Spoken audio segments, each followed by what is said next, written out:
Welcome to Fancounters. My name's Nick. And I'm Elizabeth. Before we begin, I want to remind you to go to our social media networks. We are on Twitter and Instagram at Fancounters Live. We're also on a big Facebook group. You can join us there.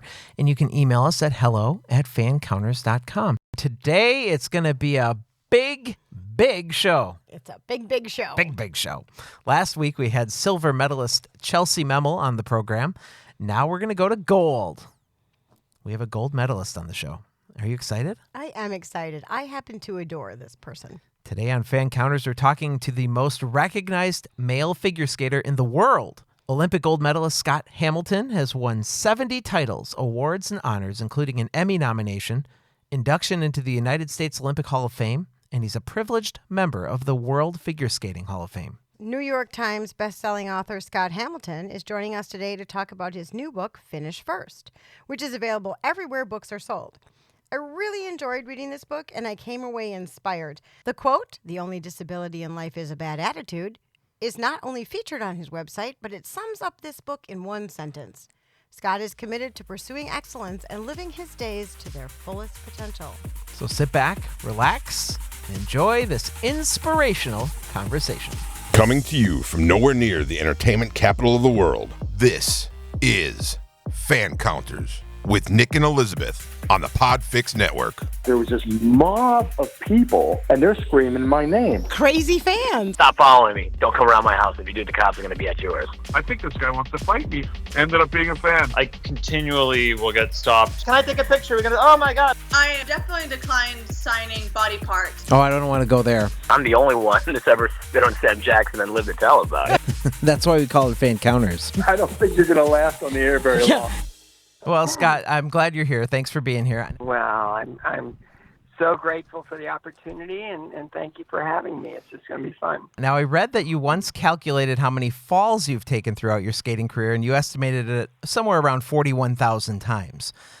But in the 41,600 on the low end. Okay, yeah. On the low end.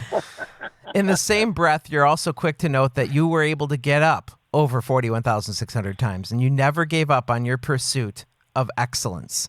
Now, we talked about this book in our opening, Finish First. Is that what this just released book is all about? Well, it is. And, again, the whole idea of Finish First is it's sort of an aspiration, right? You want to be in a position where, you feel that sense of accomplishment, that sense of, like, I did it, and I think all of us have that within us where we really want to be, active, and we want to be validated for our efforts, and we want to, and it's such an amazing kind of circular activity where, you work really hard and you accomplish something, and that opens doors to do it all over again to accomplish the next thing, which do it all over again to accomplish the next thing. So it's this really fun read where, it's just all about finding our kind of our purpose and finding, things that will bring us great joy, and finding things that'll keep us busy and productive and active, and at the same time, winning, in that way, winning in life. And I think, ultimately competition has taken kind of a bad rap in our culture, to the point where we try to spare ourselves, those failures and we don't want to feel the sting of losing or any of those things. So we kind of like eliminate that. And I do think it's robbing us of kind of our essence and who we are and who we really need to become in our lives. In the book, you talk about people taking small steps to conquer some item or some task they've been putting off. But how do you tell them to just start? Well, the starting part is to understand that, the life you're living right now, if you're not really in pursuit of something, is, you could be living so much more joyfully, so much more, productively, happily. And it's to kind of accept that right now, that maybe you're not where you need to be. And to know that, there's 7+ billion people on the planet and there's no two alike. Mm-hmm. We all have our own identity. We all have our own skill sets. We all have our own sensitivities. We all have our own, unique, special qualities. And it's taking those and kind of understanding what we're drawn to, what we like, what comes easy to us.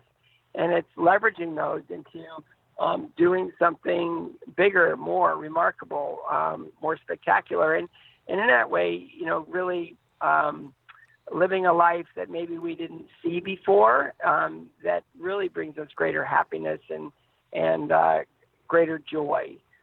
Because, it's, my wife said it really well, when we're talking about, all my health issues over the years and how we like to take everything joyfully. And it's just, joy isn't the lack of, kind of suffering or, even pain. It's the way we go through it, right? So in our pursuit, doing things in an extraordinary way, it takes a lot of effort. It takes a lot of being able to, deal with all the different components I talk about in Finish First. And it's basically, what's the greatest pain point? Well, it's failure, or Right. criticism. And we address those in a really healthy way. So it's really getting people off the bench and getting them into the game. And it's in a way that will allow everyone to understand that, competition is good, and especially if we compete with ourselves. And, it's great to get that kind of feedback, which only failure can give us. I love competition. I'm a very competitive board game player, and I want to win. If there's no winner, why play the game? I never got that. Well, there's ways of winning too. Are you a gloater? No. No, he's kind of go. No, he's a very gracious winner. I'm gracious in good. everything, Well. and definitely in winning. But That's awesome. Because that's it. It's like there's not a person on this planet, even if, the examples I've given of Oprah Winfrey, who's the queen or the CEO of all media, right? Yeah. She went through a mountain of failure. Her life and her original trajectory would be easy to say, well, that's the reason, she had no chance. But she didn't accept that. And when you look at even Michael Bloomberg, I included like uber successful people to kind of let you know that this is, this was their beginning. This was their journey. And, a lot of people would have given up and they didn't. They leveraged their skill sets and they just kept going forward and forward and forward. And there's not a person I've met in all my years that hasn't failed. And even when you look at the most successful people, they've failed more spectacularly than anyone else. Yeah. It's like Dave Ramsey's a great example. He's kind of like, he's created this industry of helping people through their financial struggles. But that's after he's gone bankrupt, probably more than once. Yeah. So he knows, it's like you don't know where the mistakes are. You don't know the iron's hot unless you touch it sometimes. And for a lot of people, they don't want to go there. And so what Finish First really is it's sort of like, here is a reason for and a guide to being better than you've ever been. And, I had to learn that through my pursuit in skating and kind of my Olympic years. And it's really kind of interesting how all of that kind of works, because I failed, I fell. And, the more you get up, the more you understand how easy it is to get up. The more you fail, the more you realize how easy it is to get past it once you look at failure as information and feedback and not about this horrific nightmare that's just come true. It's more about, really just being aware of, okay, that didn't work. Let's try it this way. Okay, that didn't work. Let's try it this way. And, pretty soon you work your way out of the problem. Pretty soon you realize that failure doesn't hold the same kind of evil identity it had before. And now we're able to, continue to strive and move forward and do things in a way that we may not have been able to do that before we allowed failure to run its course. Well, it's funny that you mentioned that too, because we think of these very successful people and we often forget that there was a struggle to get there. Right. They didn't automatically absolutely. become that. And that's kind of what you're bringing attention to. Your tagline to your book is winning changes everything, but you also talk about losing quite a bit.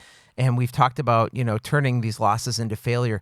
But Scott, what advice do you have for people who aren't seeing the needle move fast enough, who are about to give up? Like how would you bring them back? A lot of times, maybe we're on the wrong path. Maybe if there hasn't been even just a crack in the door, maybe, it's because there's something else we should be doing. It's like, I'm 5'3", 125 pounds. All right. I love the NFL. I love the NBA. Guess what? It's not going to happen for me. Right. It's just not going to happen. So it's going to be a stretch. As much as I love certain sports, as much as I love, I'd love to be athletic in that way, my body type and my size isn't going to allow me to do that. So it's kind of like, that's the wrong direction to go. There's a lot of other things like that. If you want me to be a banker, if you want me to be a school teacher, if you want, there's a lot of things that I just don't have the skill set to do. So I've had to figure out what my skill sets are, what I'm drawn to, what comes more naturally to me, and then that's the path to go down. But if it's endless, constant, never-ending failure, then it may be that the pursuit is not the pursuit that person should be doing.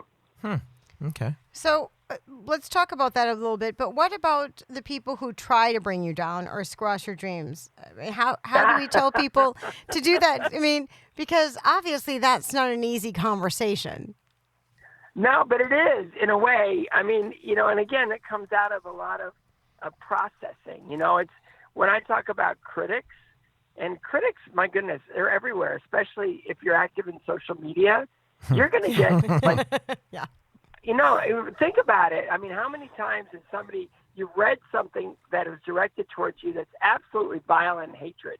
It's like, well, I don't deserve that. Right. Like, Right. why are they? But then you look at it and you say, okay, there's two types of criticism. All right. Well, two that matter, right? And that is it fact or is it opinion? Right? So if it's fact, now you can look at it and you can say, okay, how do I deal with this in order to better my situation? All right. Now there are sometimes opinions are presented as fact. Okay, I get that in a second. But opinion is something that you can easily dismiss, and that comes in many forms. It's like if someone says to me, "It's over for you," it's like, well, why is it? Well, it's like you're this, you're that, you're this, you're that. Well, is that opinion or fact? Well, obviously it's somebody's opinion.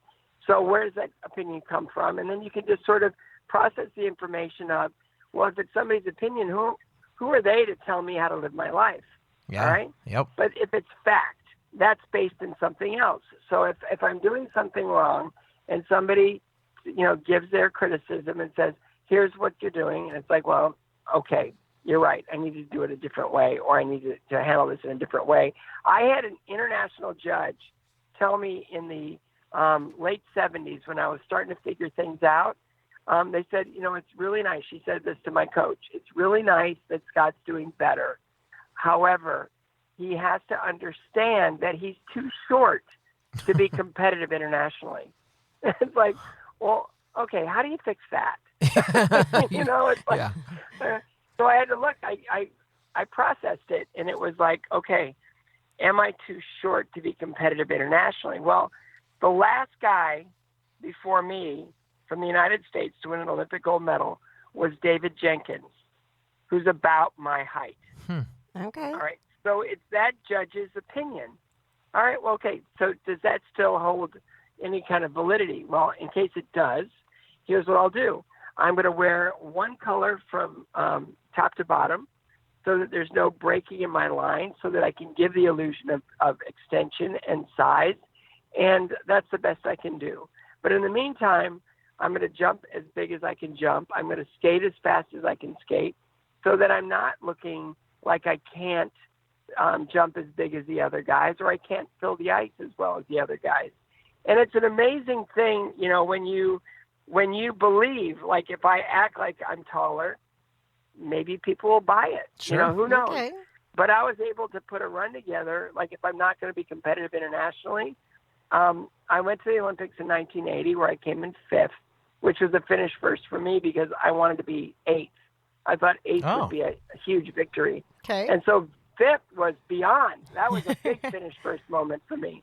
And then I think about, okay, well, then what's next? Okay, well, now the top 3 guys have retired. Now all of a sudden all I have to do is wake up and pour myself a cup of coffee and I'm ranked second in the world. Well, what do I need to do in order to get to 1? Yeah. Right. Well, I had to deal with my weakness, and that was compulsory figures. It's like, I tell my kids all the time, it's like, what's the greatest strength? And my kids will look at me and they'll roll their eyes and they'll say, a lack of weakness. So if we can figure out where our weakest spots are and shore those up, we're stronger than we've ever been. Right. And it comes in many shapes, many forms, many, categories. But if we can knock out our weaknesses, just work on our weaknesses, now we're able to be stronger than we've ever been. And so for me, it's like, I got to get better at compulsory figures. So this guy that was too short to be competitive internationally went 4 years undefeated. Wow. No, and I'm not saying that to brag. I'm just saying that if I would have allowed that person to steal away my feeling that there's hope or that there's something out there that can happen, I never would have been able to step on the ice and have that kind of that confidence or that, again, going back to hope, that I could actually win this competition or, place in this competition or even beat the guys that I needed to beat.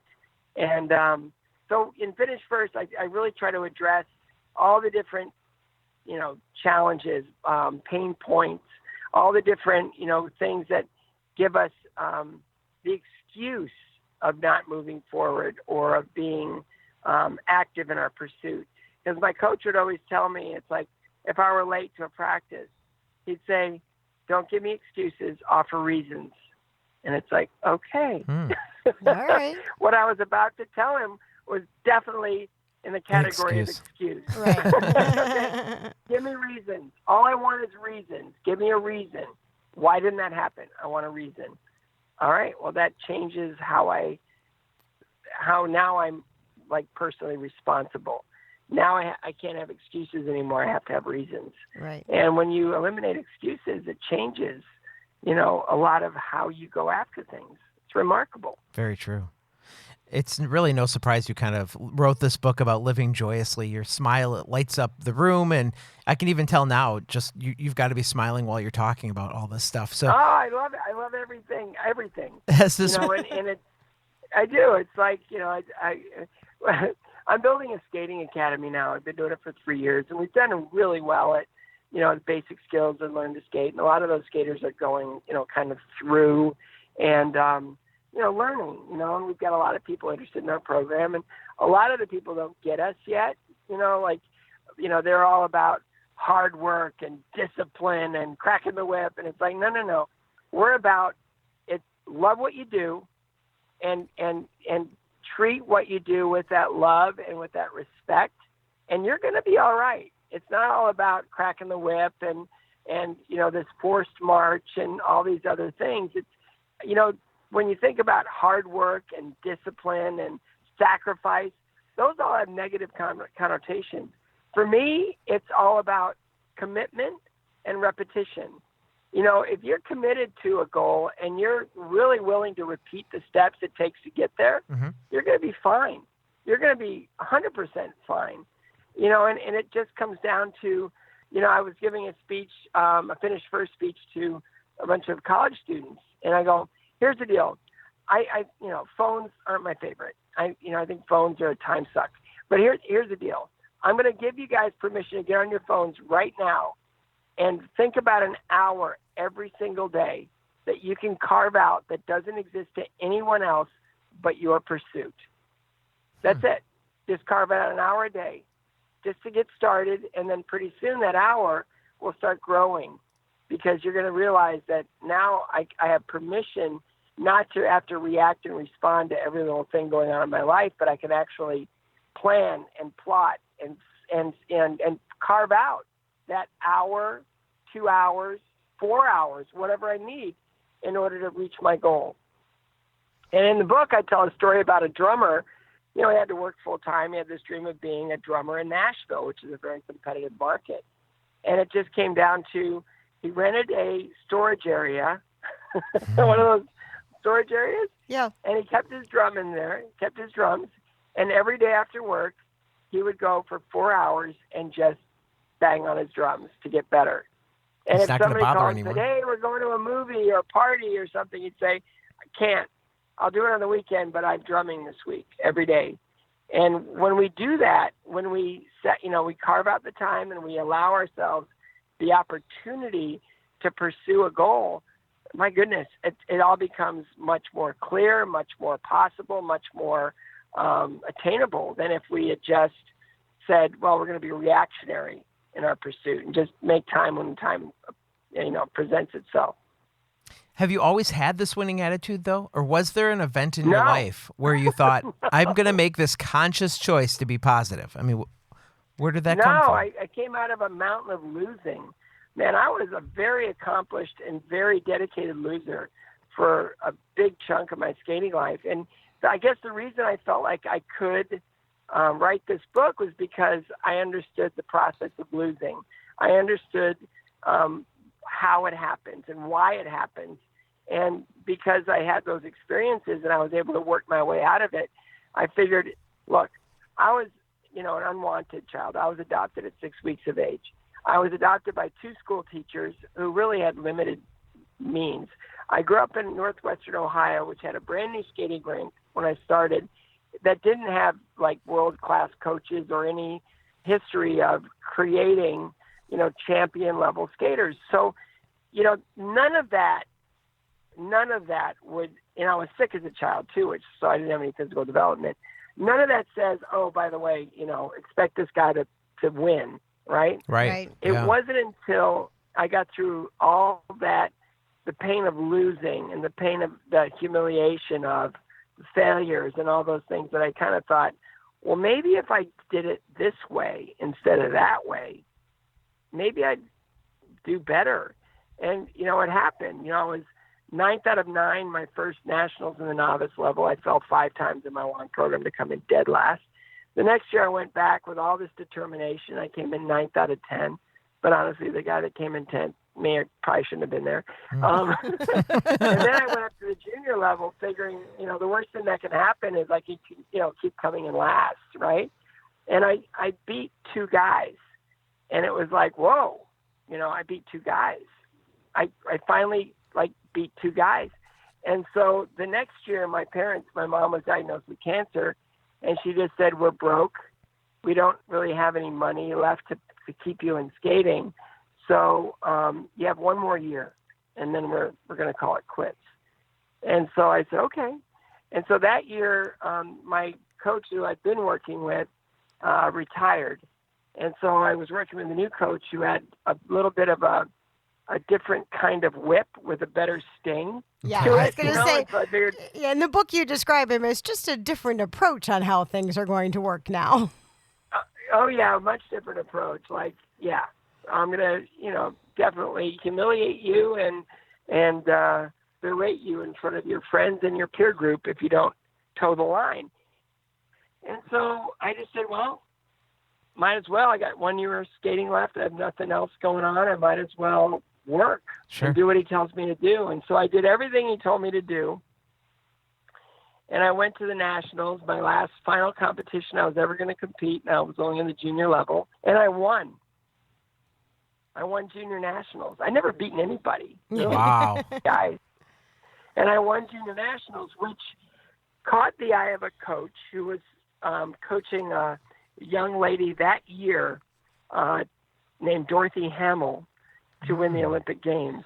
And the coach had a sponsor waiting for me. And so I had a second life in skating. Wow. And it was there that I kind of learned, I went back to kind of a new coach. I turned 18, sponsored, got my own apartment. I call it the trifecta. I was 18, I had my own apartment, and I was sponsored. Wow. Everything fell into place quickly. For disaster. I was going to say, in the book, you do point out that this newfound freedom was not necessarily the best for your skating career. No, it was kind of like poison.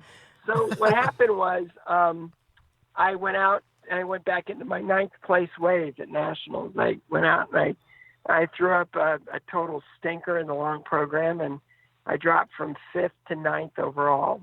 And it was a humiliation.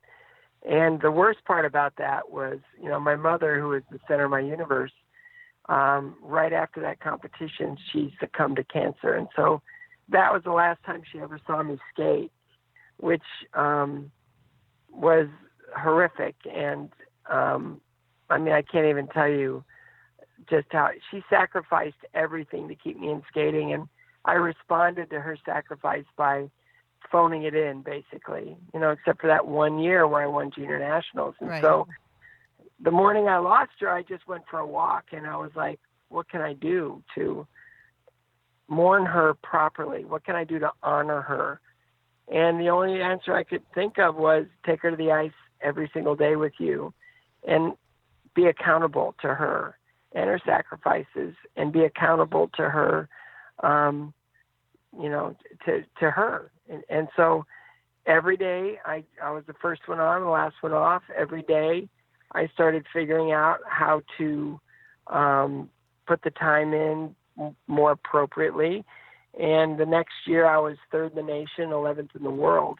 And it was a real wake-up call. The next year I struggled a little bit with injury, and basically my coach lost interest in me a little bit, because he saw there was another kid who looked like he had a better trajectory than I did. And so I switched to a new coach who basically said, look, you've got some ability and you've got a little bit of, momentum, even though you lost it this last year.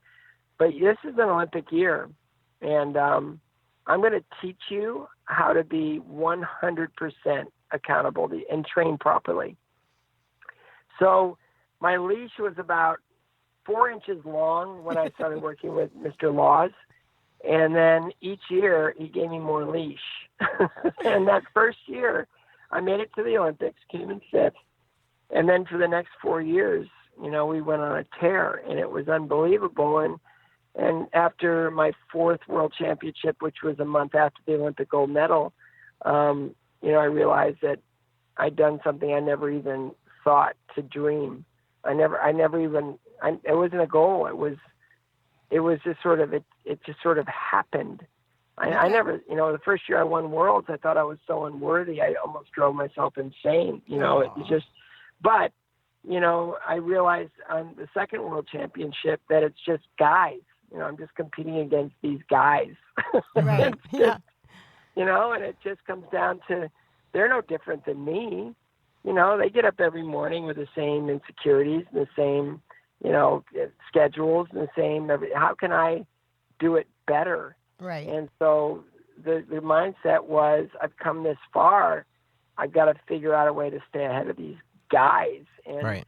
And I made it human. Something that I never thought was attainable became attainable through a certain set of steps. And then from there, it just became, these are just people I'm competing against. And I got to figure out, how to leverage what I have versus them in order to get the brass ring. And I try to share that with everyone. There was nothing really special about me. There was nothing, I joke now when I open my speeches that if I had to write a personal ad, it would read, and be honest, it would read short, bald, half-neutered, chemoed, radiated, surgically repaired, retired male figure skater of unknown ethnic origin seeks a beautiful, intelligent woman for long locks, laughter, and an interest for my hobby of collecting life-threatening illnesses. And it's kind of like, I'm a dream, right? I'm every woman's fantasy. You are right? a catch, aren't you? But again, I've outpunted my coverage, with Tracy. I mean, my wife is extraordinary, and she's a great mom, and she's a great partner, and she's she inspires me every day with her heart and her compassion. And there's no way in the world, Yeah.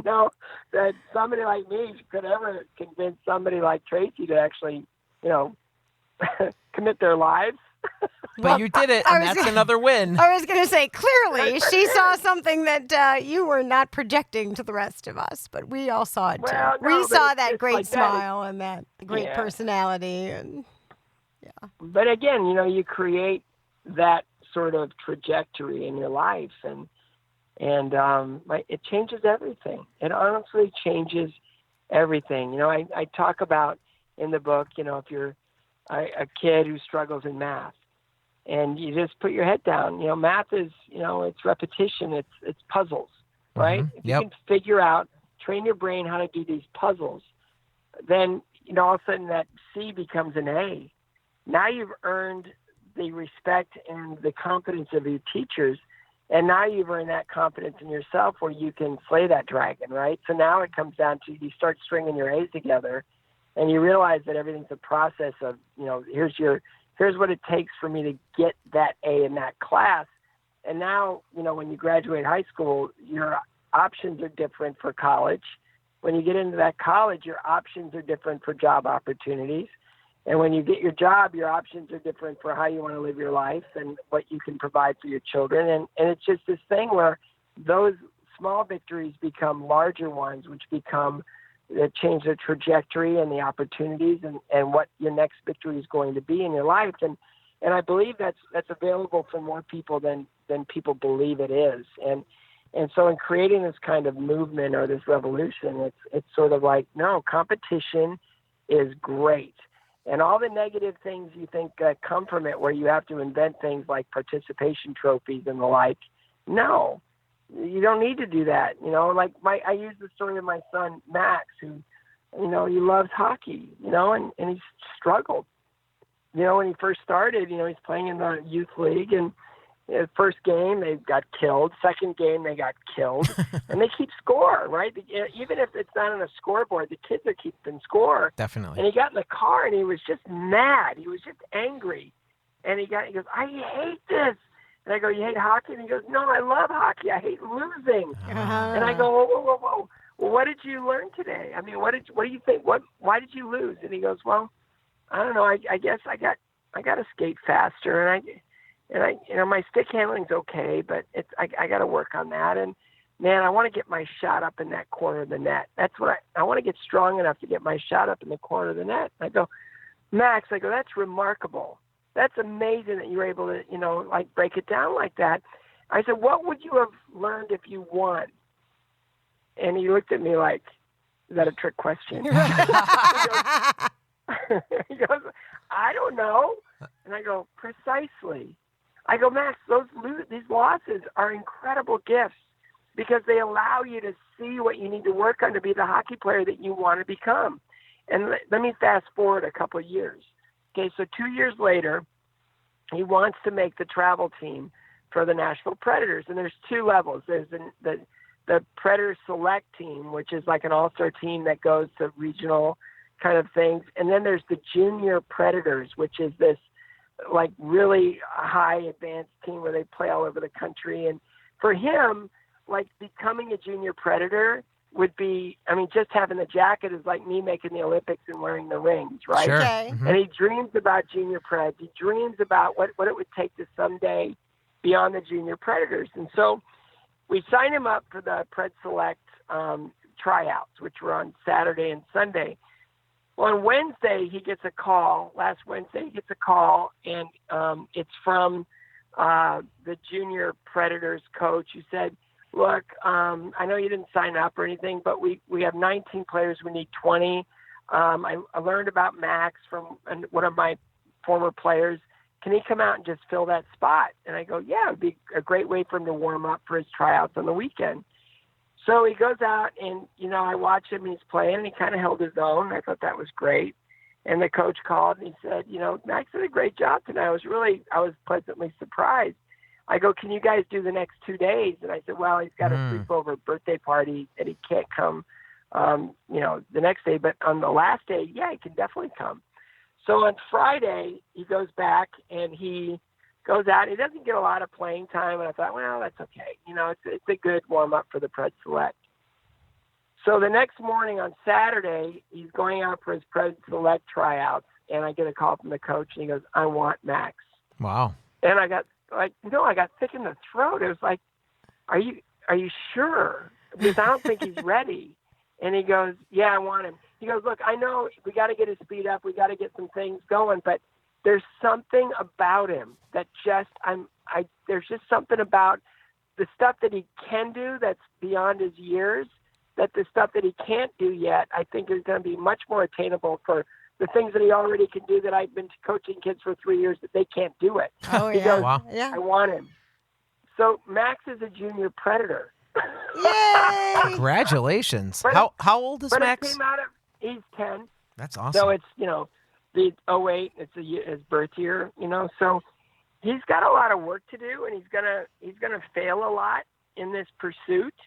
But, to be able to now qualify after all that work and all that time and all that losing, he gets to have a new opportunity now that he never dreamed possible, a year and a half ago. That's cool. So I want to encourage people that all these things can happen. And half the reason he was selected was because on the first day when the coach asked him to participate, Max on his own went up and shook his hand and said, "Thank you for the opportunity."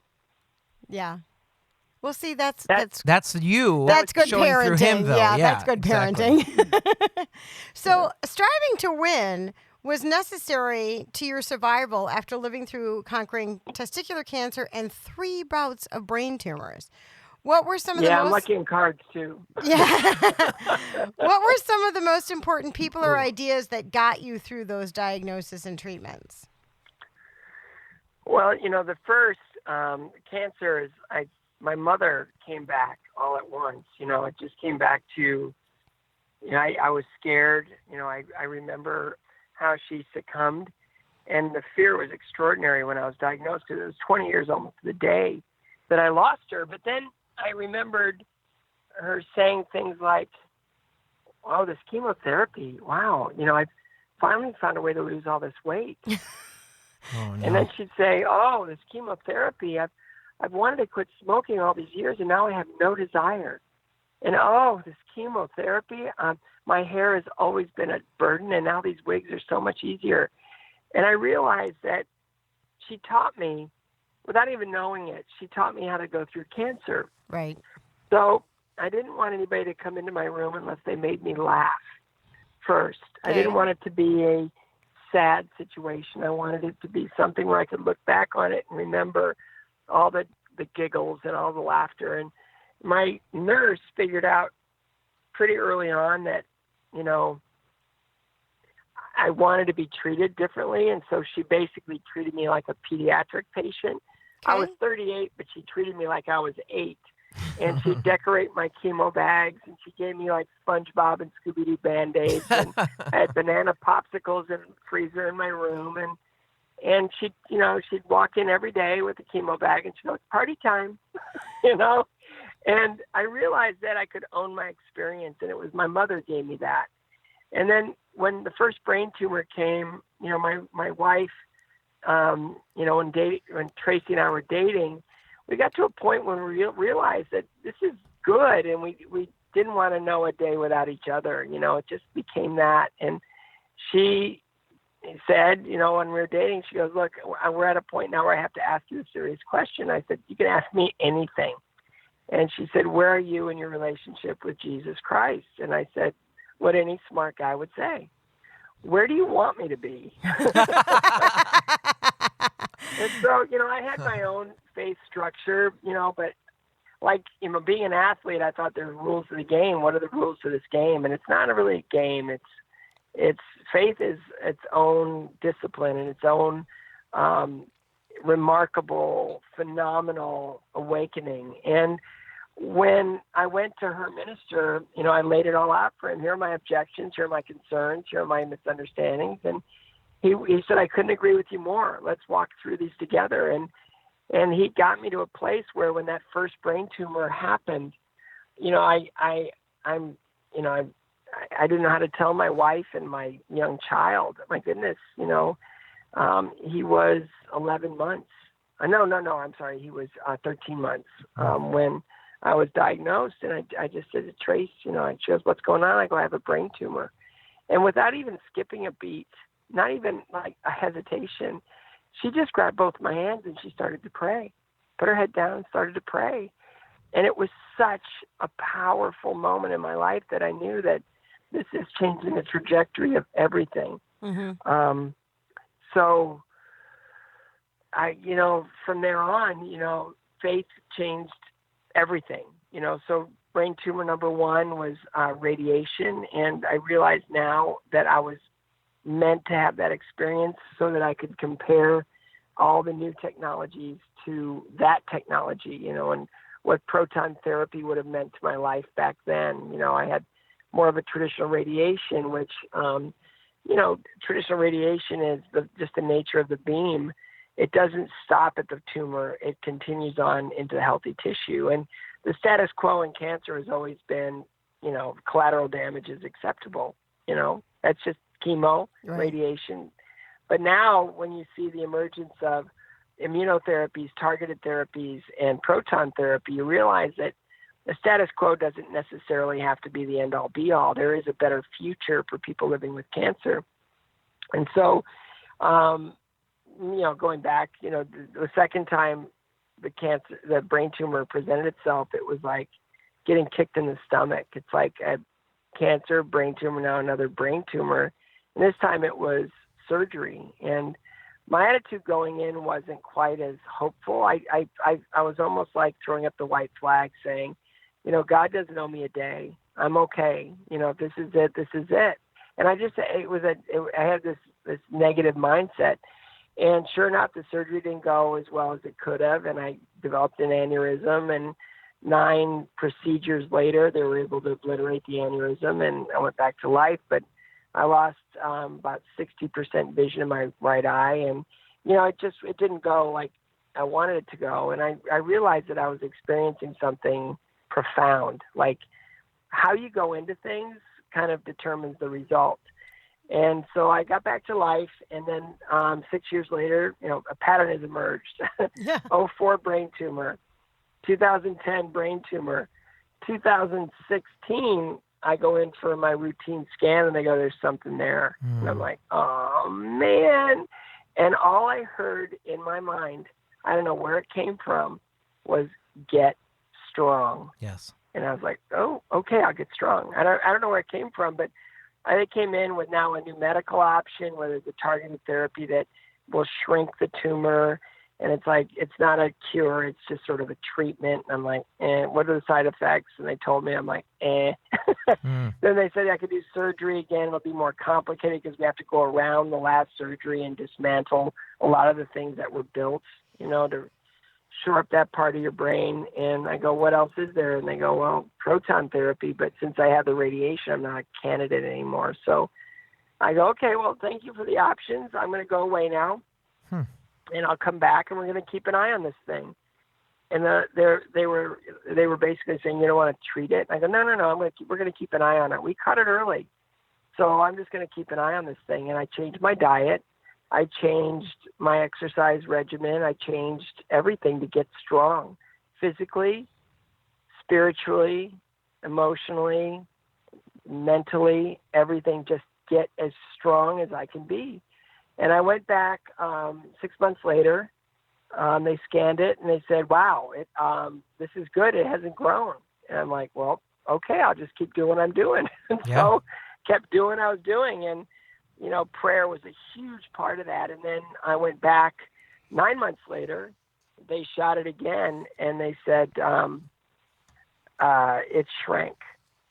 And I go, what? And they go, it's about half the size as it was before. And I didn't know how to process that, right? And I just dropped to my knees, and I was just totally grateful. God gets all the glory for this. I went on Dr. Oz, and he goes, so what's going on with your current situation? I go, you know what a craniopharyngioma is, right? And he goes, of course. And I said, have you ever heard of one shrinking without treatment? And he goes, never. I go, ta-da. And he goes, what? What do they say? And I go, well, I asked my surgeon if he could explain it, and he just smiled, and he said, God. And I go, okay, that's good enough for me. And then I went back 6 months later, and they shot it again, and it shrank even more. Wow. So no one can explain it. Well, I can. But it's like, it's a typical situation. Again, it comes out of this whole finish first mentality of we have a lot more power through faith, through hope, through love, through a lot of the through joy. We have so much power over our condition than we ever thought possible. And my goodness, I've learned so much through this that we can change our lives dramatically just through the repetition and the commitment of doing what's better and best for our life experience. And Finish First, it's a simple book. It's an easy book to read. When you're telling somebody to get to work, you don't want to make them sit around reading a book for a long time. So I got to the point. It's very concise. But I include examples like Kyle Maynard, who's extraordinary. He climbed Mount Kilimanjaro, which a lot of people have done, but I don't know how many people have done it without arms and legs. Right. And if he can do that, why can't we just get to our stuff? Why can't we just get to the things that have been holding us back? And through the Finish First, kind of the way it's written, the trajectory and dealing with things. Yeah, I mean, we can all live our lives better, more productively, and more victoriously if we just start surgically getting rid of the stuff that holds us back, and through practice, getting to the stuff that can really move us forward. Now, Scott's kind of staying on that medical track that we're talking about. Earlier this year, you were on television talking about the right to try, a bill that was going to enable terminally ill patients to try drugs that the FDA had not yet approved. At the time in March, the bill had failed in the House, but just last week, President Trump signed it into law. You were a supporter of the bill, so what was your reaction when that law was enacted? Well, I mean, the FDA is a wonderful organization. They do good things, and I think they try to protect, the public from harm. Cancer is a horrible, insidious, cancer is used in so many ways as, this is something that is taking our lives away. I look at sports, there is a Hail Mary, right? Yeah. It's not a play you do any other time in the game, but when you're behind and you have no time left, right? You want a quarterback to throw it 65 yards into the end zone. And, I figure if we want to squeeze one more hour, one more day, one more minute out of our lives, and there's something that, may or may not, but may, right. Give us more time. It should be our right, to, when everything else has failed, to at least give it a try. It's a Hail Mary, but, phase 1 clinical trials, when you look at the nature of that, half the people are given the drug and the other half are given sugar just to be able to, show what the drug can do, and that, I mean, is that fair? I look at the way things are right now, and I look at, proton therapy and how most insurance carriers in Tennessee, well, all insurance carriers in Tennessee have refused treatment when it really, it's been negotiated where it's going to be the same cost as IMRT radiation, right? So why wouldn't you cover proton therapy when it's much more precise and there's less damage to the body? Well, it's, their fear of, I think they think that there's going to be 300,000 more cancer patients coming out of the bushes. Right. It's like, no, it's a treatment option. Why wouldn't they allow that? So there's a lot of things. There's a lot of, things that are out there that aren't getting the support they need. And there's a lot of people out there that are suffering and just trying to get another, moment out of their lives. Why not?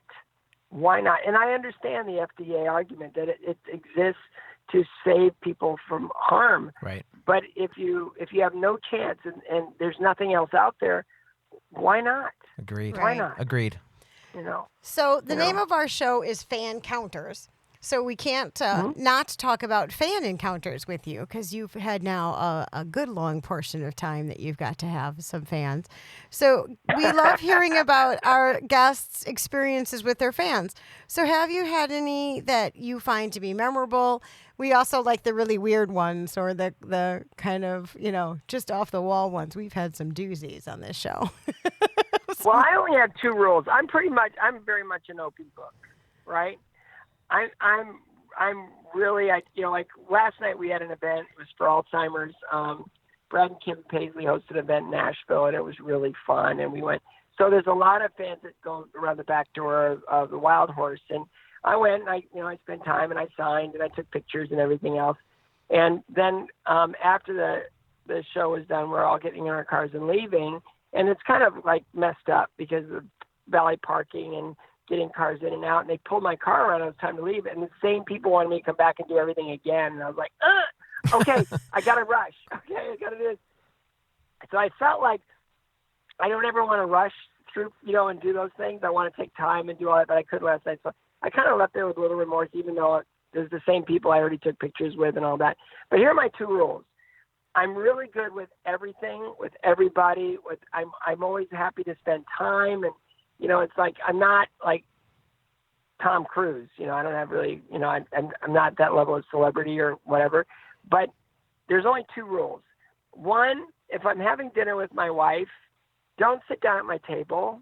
Oh, man. We get that. You know what? We get that a lot. You're not the first person to say that. They're always like, leave us alone on date night and don't go anywhere near my kids. No, it's just like don't pull up a chair and just join the. Yeah. So you have had that happen, Scott. I have, and sometimes it's okay, but other times it's like, okay, I really want to be considerate of you, but you're not being considerate. So please understand. And the other one, which is totally logical, okay, the dinner table one is sort of a loose rule. It's sort of a, it's not really a rule. It's more just like good a guideline. It's good manners. The one that's hard and fast, that's a rule, is don't follow me into the bathroom. Yeah, we get that a lot too. That you can't. I don't know what these people are doing, but we get a lot of celebrities who say that to us. They're like, people that stalk me in the bathroom. I'm a little bit busy right now. I can't really. That's it. But no, honestly, anybody like whatever. Like again, I'm familiar. I've been around a long time, and I get that. I can't make mistakes in public like maybe other people could, and that's okay. I understand that. The main thing is I'm wide open. I'm really happy to sit and talk, and I really honestly believe that there are 7.5 billion people on the planet, and every single one of them has a story to tell and something I want to hear. It's just we grow, we learn from each other, and everyone has this beautiful story to tell, and it's what kind of story brings us together. It's really remarkable how, we can really be inspired and learn from each other. But, there are just a couple things, that I just, please. Yeah, don't do that. I know that people sometimes kind of, forget themselves. Like I had this encounter where I met Robert Plant in an elevator in Cleveland one time, and I just totally lost the plot. I mean, it was so inappropriate. Like not like it was just sort of, I felt dumb and I felt starstruck and I felt like I made him uncomfortable. And the last thing I ever want to do is make one of my all-time heroes uncomfortable. And so I dreaded it. And so 2 years later, here's how much my wife knows me. Okay. 2 years later, haven't brought it up, haven't done anything. Right. Yeah. Just still, anytime Robert Plant releases an album, I'm the first one to buy it. I don't just stream, I buy his stuff. Because I just think he's amazing and an incredible artist. And so I'm in Whole Foods in Nashville, and walking straight towards me is Robert Plant. And I did not make eye contact. I respected his ability to go out and shop for his vegetables or whatever. Yeah. And I went, I kept going forward. There's these two guys, and their jaws were just dropped. They're just staring at him, and I go, he just can't go anywhere, can he? And I had a good laugh to myself, right? So then I get my groceries, and I get in the car, And I'm driving out of the parking lot, and I call my wife, Tracy, and I said, Tracy, you will never guess what I just survived. It could have been anything, right? And she goes, you saw Robert Plant. I did.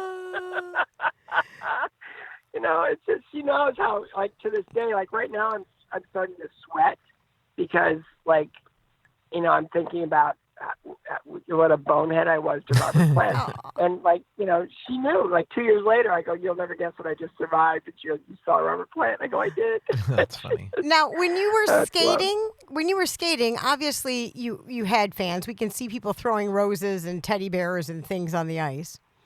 Yeah. But did you ever, we get a lot of people who like make things for people or...